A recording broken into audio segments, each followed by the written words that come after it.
ನಿರ್ಮಾಣವನ್ನು ಮಾಡಿಕೊಂಡಿದ್ದಾರೆ.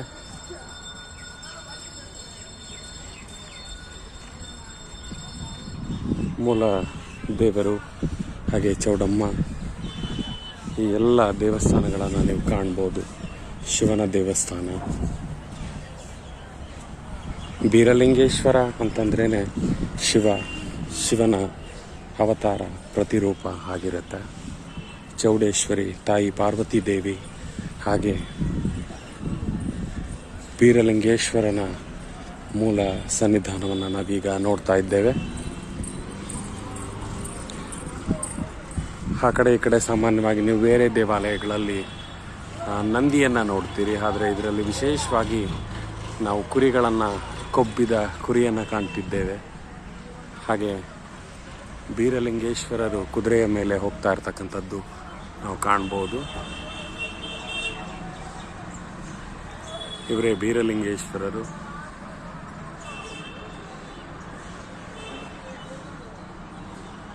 ವಿಶೇಷ ಏನಂತಂದರೆ ಕುರುಬ ಸಮುದಾಯ ಹುಟ್ಟುಲಿಂಗವನ್ನು ಪಡೆದಿರ್ತಕ್ಕಂಥವ್ರು, ಭಗವಂತನನ್ನು ಒಲಿಸ್ಕೊಂಡಿರ್ತಕ್ಕಂಥವ್ರು, ಪಾರ್ವತಿ ದೇವಿಯ ಹಾಲಿನಿಂದ ಜನ್ಮವನ್ನು ಪಡ್ಕೊಂಡಿರ್ತಕ್ಕಂಥವ್ರು. ಬೀರಲಿಂಗೇಶ್ವರನ ಮೂಲ ಸ್ಥಾನವನ್ನು ಈಗ ನೀವೆಲ್ಲರೂ ಕಾಣ್ತಾ ಇದ್ದೀರಿ.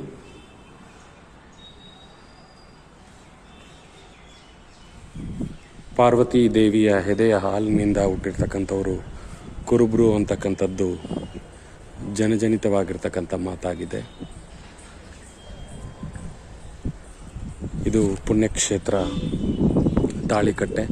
ಇದು 33 ವರ್ಷಗಳ ನಂತರ ಈ ಒಂದು ಜಾತ್ರೆ ಆಗ್ತಾ ಇರ್ತಕ್ಕಂಥದ್ದನ್ನು ನಾವು ಕಾಣ್ತಾ ಇದ್ದೇವೆ.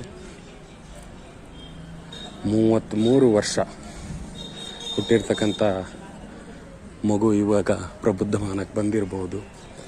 ಈ ದೇವಸ್ಥಾನದ ಕಟ್ಟಡದ ವಿನ್ಯಾಸವನ್ನು ನೋಡಿದ್ರೆ ಸರಿಸುಮಾರು ಸಾವಿರಾರು ವರ್ಷಗಳಾಗಿರ್ತಕ್ಕಂಥದ್ದು ಕಂಡು ಬರುತ್ತೆ.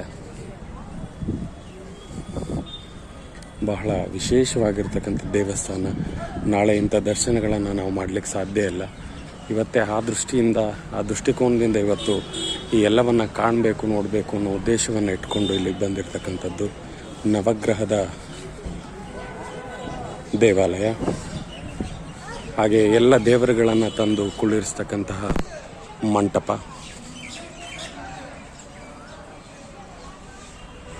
ತಾಯಿ ಚೌಡೇಶ್ವರಿಯ ದೇವಾಲಯ, ಸನ್ನಿಧಿ, ಕನಕದಾಸರನ್ನು, ಕಾಳಿದಾಸರನ್ನು, ಹೀಗೆ ಗಣಪತಿಯನ್ನು ನೋಡ್ತಿದ್ದೇವೆ.